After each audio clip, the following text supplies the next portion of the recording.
Assalamu alaikum students. Welcome again in project management class.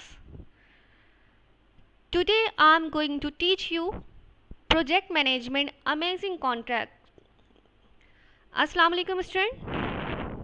Welcome again in project management class. Today I am going to teach you amazing concept of project management, that is contract. Contract is very important in business dealings. Nowadays we are doing in everyday life, we are performing contracts.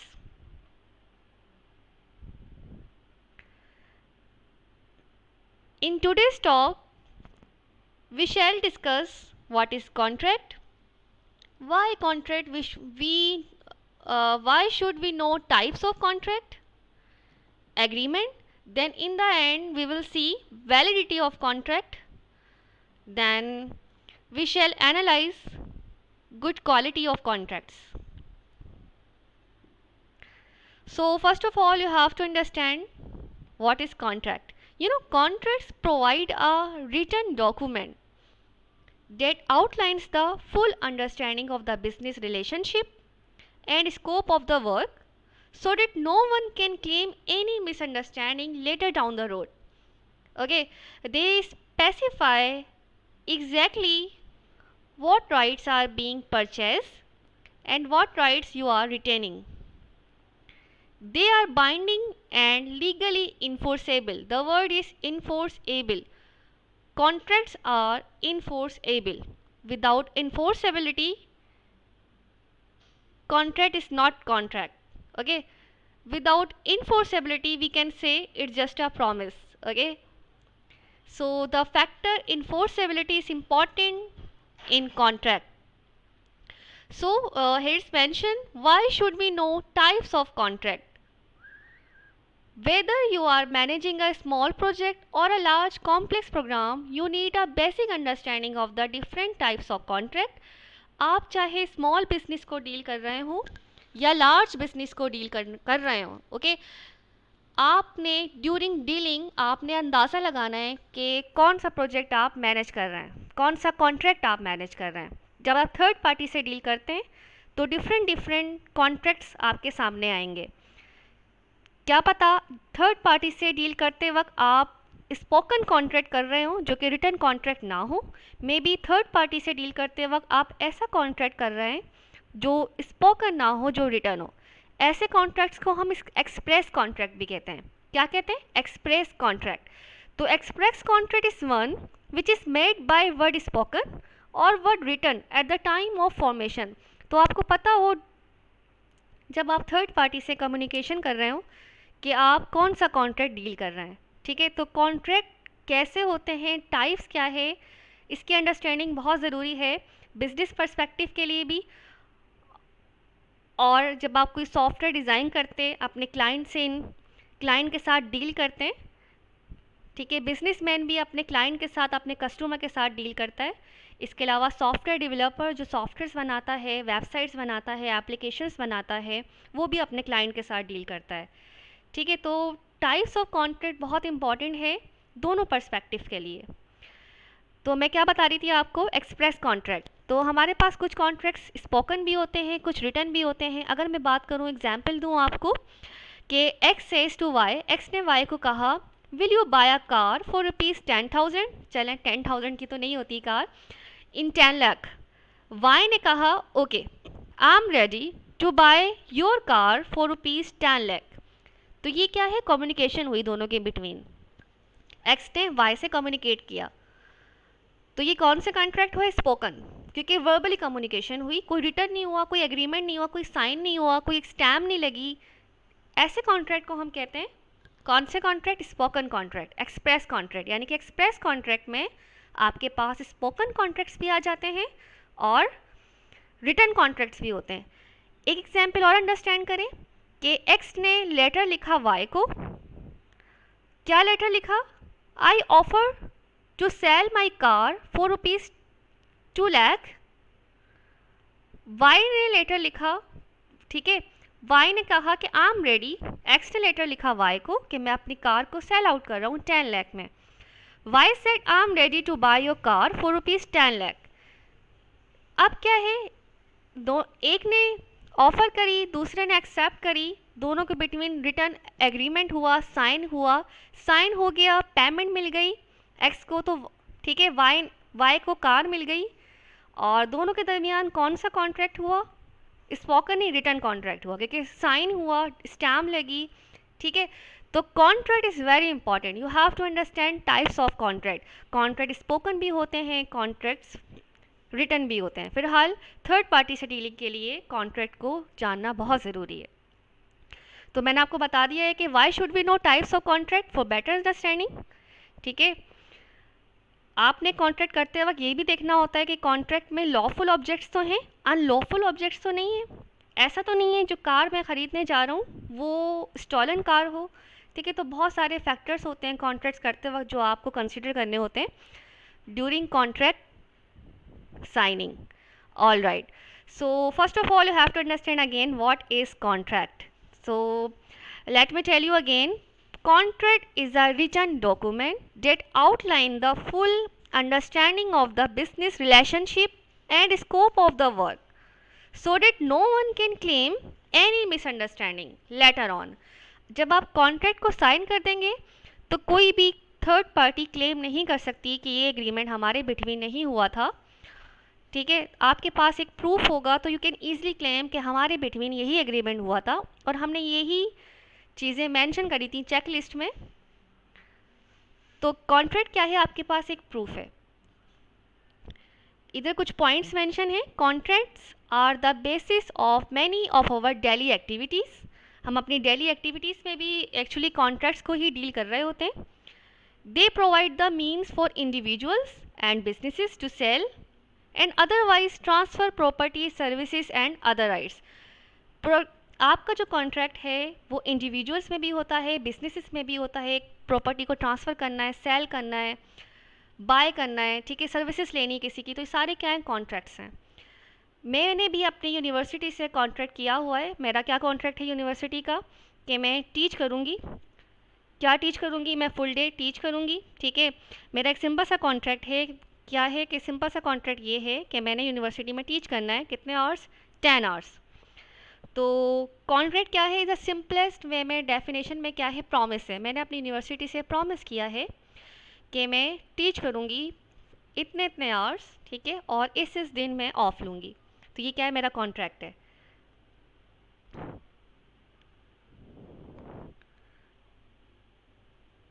For example, तो इस contract को क्या मैं कह सकती हूँ ये मेरा जॉब कॉन्ट्रैक्ट है? कैसे? मैंने प्रॉमिस किया कि मैं अपना टाइम दूंगी, ठीक है, मैं अपनी सर्विसेज दूंगी यूनिवर्सिटी को, और रिटर्न में मुझे यूनिवर्सिटी क्या देगी? मुझे मंथली सैलरी देगी। तो ये क्या है? मेरा सिंपल सा कॉन्ट्रैक्ट है जो मैंने अपनी यूनिवर्सिटी से किया हुआ है। तो देखें, मेरी डेली लाइफ में भी कॉन्ट्रैक्ट आ गया है। हालांकि मैं बिजनेस पर्सपेक्टिव से बात नहीं कर रही, अपनी जॉब की बात कर रही हूँ। एज अ टीचिंग में भी मेरा कॉन्ट्रैक्ट है। तो इसे कहते हैं simple contract. Both parties must exchange something of value, otherwise it's just one person making a one-sided promise. Okay, कुछ और पॉइंट्स देखते हैं कॉन्ट्रैक्ट के, में भी और क्लियर हो जाए। आपकी अपनी भी अजम्पशंस होंगी कॉन्ट्रैक्ट्स को लेकर। तो यहाँ पे मेंशन है a contract is an exchange of promises between 2 और मोर पार्टीज, ठीक है। तो 2 और 2 से ज़्यादा पार्टीज का क्या है? एक्सचेंज है। इसके अलावा कॉन्ट्रैक्ट में क्या चीज़ मेंशन है? और refrain from doing an act which resulting contract is enforceable in a court of law. Contract क्या होता है? इन्फोर्सेबल होता है। अगर कॉन्ट्रैक्ट कोई बीच में से तोड़ता है, ब्रीच करता है, तो कोर्ट ऑफ लॉ तक भी जा सकता है। तो अगर कॉन्ट्रैक्ट इन्फोर्सेबल होगा, ड्यूली स्टैम्प होगा, साइन होगा, तो उस पर लॉ लग जाती है। और अगर कोई कॉन्ट्रैक्ट ब्रीच करता है, तोड़ता है, तो उस पर फिर पेनल्टीज लग जाती हैं। इन द प्रोजेक्ट और प्रोग्राम कॉन्टेक्स्ट की बात करें, contracts typically involve the exchange of money in turn of goods और services. Agreement, the question is what is agreement, क्योंकि एग्रीमेंट भी बहुत इंपॉर्टेंट वर्ड है हमारे पास कॉन्ट्रैक्ट में। हम कहते हैं कॉन्ट्रैक्ट क्या है? एग्रीमेंट है। और एग्रीमेंट इटसेल्फ क्या है? बहुत ही सिंपल सी बात है, agreement equal to offer plus acceptance. मैंने ऑफर दी, सामने वाले ने एक्सेप्ट करी, एग्रीमेंट बन गया। एग्रीमेंट बन गया, कॉन्ट्रैक्ट बनाया, साइन लिया, स्टैम्प लगाई, तो मेरा एग्रीमेंट कन्वर्ट हो गया कॉन्ट्रैक्ट में। That's mean agreement is the part of contract. In agreement we have two things, what? Offer plus acceptance. I hope ये दोनों बातें क्लियर होंगी कि एग्रीमेंट में हमारे पास क्या आ जाता है, ऑफर प्लस एक्सेप्टेंस। मैंने ऑफर दी, सामने वाले ने एक्सेप्ट करी, तो ये क्या बन गया, मेरा एग्रीमेंट बन गया है।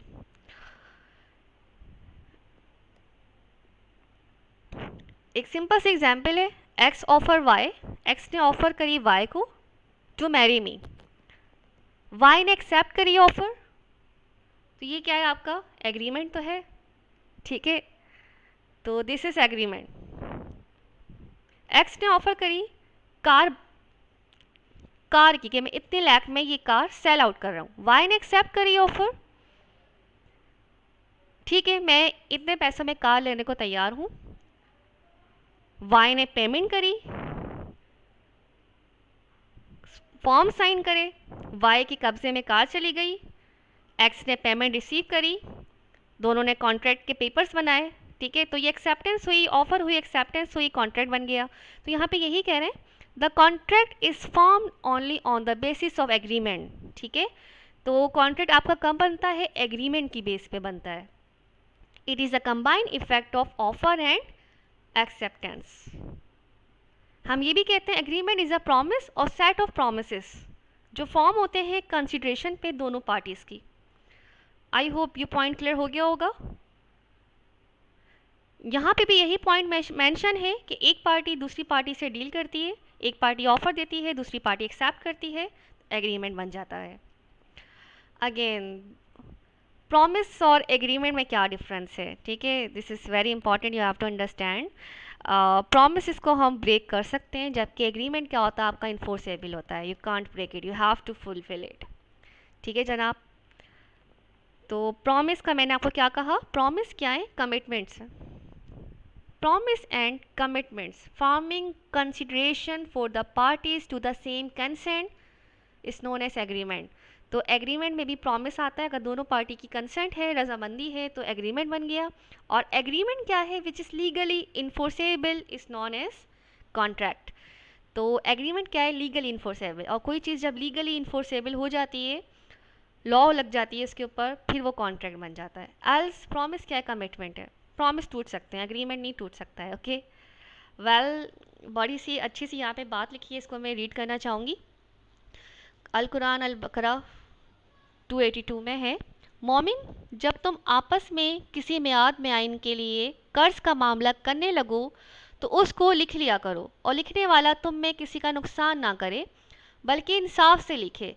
नेस लिखने वाला जैसा उसे खुदा ने सिखाया है लिखने से इनकार भी ना करे और दस्तावेज लिख दे, और जो शख्स कर्ज ले वही दस्तावेज का मजमून बोलकर लिखवाए और खुदा से कि उसका मालिक है खौफ करे, और ज़रा कर्ज में कुछ कम ना लिखवाए, और अगर कर्ज लेने वाला बेअक्ल या ज़ईफ़ हो या मजमून लिखवाने की काबिलियत ना रखता हो तो उसका वली हो वो इंसाफ के साथ मजमून लिखवाए, और अपने में से 2 मर्दों को ऐसे मामले के गवाह कर लिया करो, और अगर 2 मर्द ना हो तो 1 मर्द और 2 औरतें जिनको तुम गवाह पसंद करो काफ़ी हैं।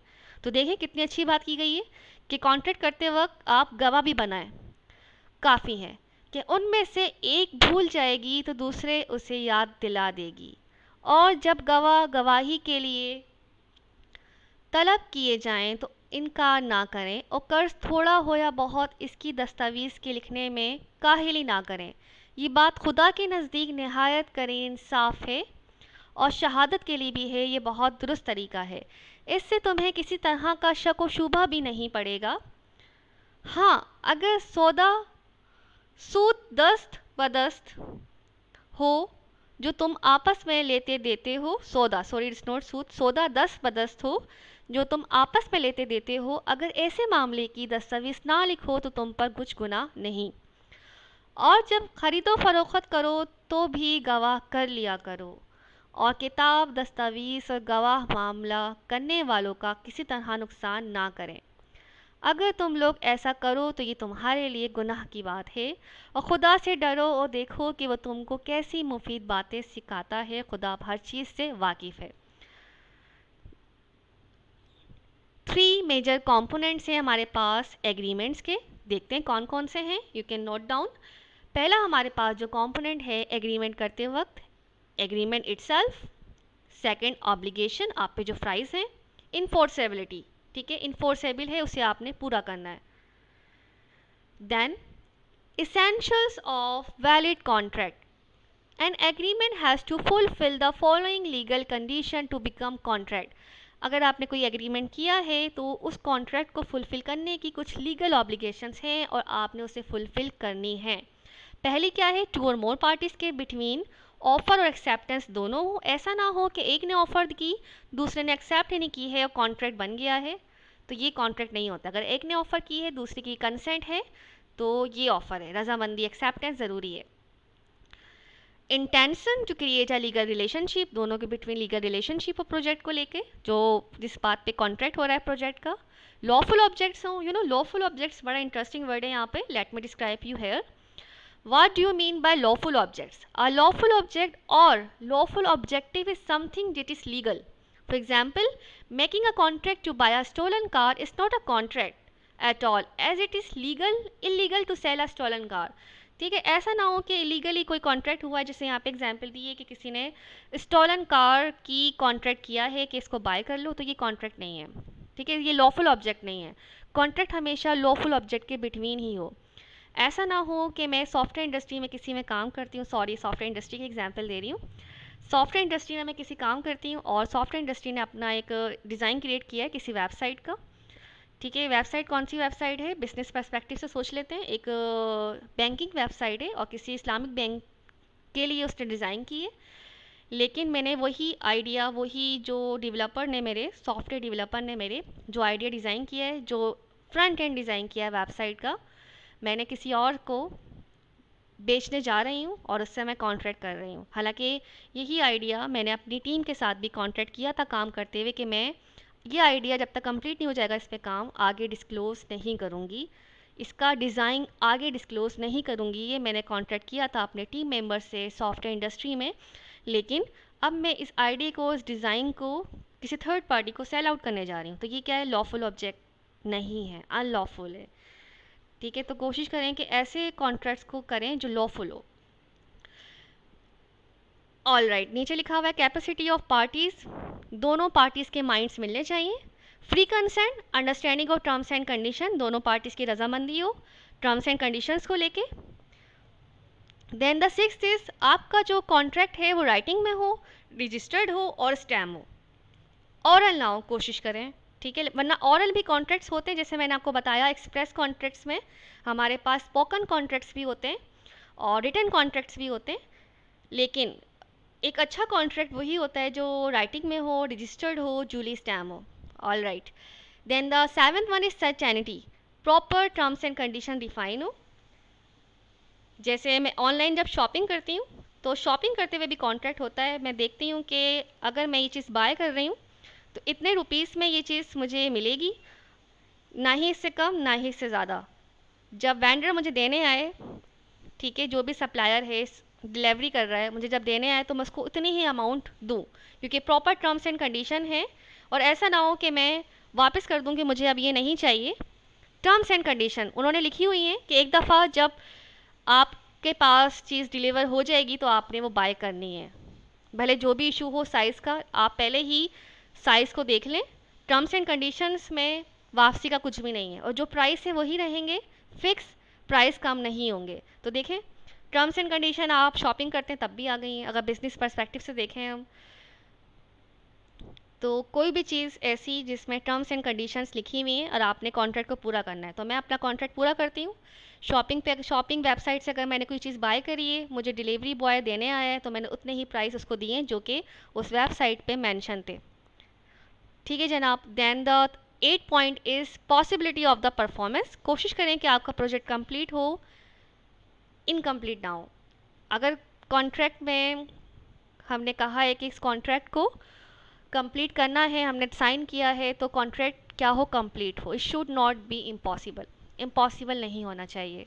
Then the last point is must not have been disqualified by any law. कोशिश करें कि प्रोजेक्ट कभी भी डिस्क्वालीफाइड ना हो, आपका कॉन्ट्रैक्ट किसी भी लॉ के तहत आप पहले ही विद इन्फोर्सेबिलिटी विथ लॉफुल ऑब्जेक्ट के साथ आप अपना कॉन्ट्रैक्ट साइन करें, डिस्क्वालीफाई ना हो। Okay, contract on the basis of validity. Contract को हम साइन करते हैं वैलिडिटी की बेसिस पे भी। कुछ वैलिडिटीज़ होती हैं हमारे पास कॉन्ट्रैक्ट की, जैसा कि वैलिड कॉन्ट्रैक्ट्स भी होते हैं, वाइड कॉन्ट्रैक्ट भी होते हैं, इसके अलावा काफ़ी सारे कॉन्ट्रैक्ट होते हैं। फिलहाल मैं आपसे बात करूंगी वैलिड कॉन्ट्रैक्ट की।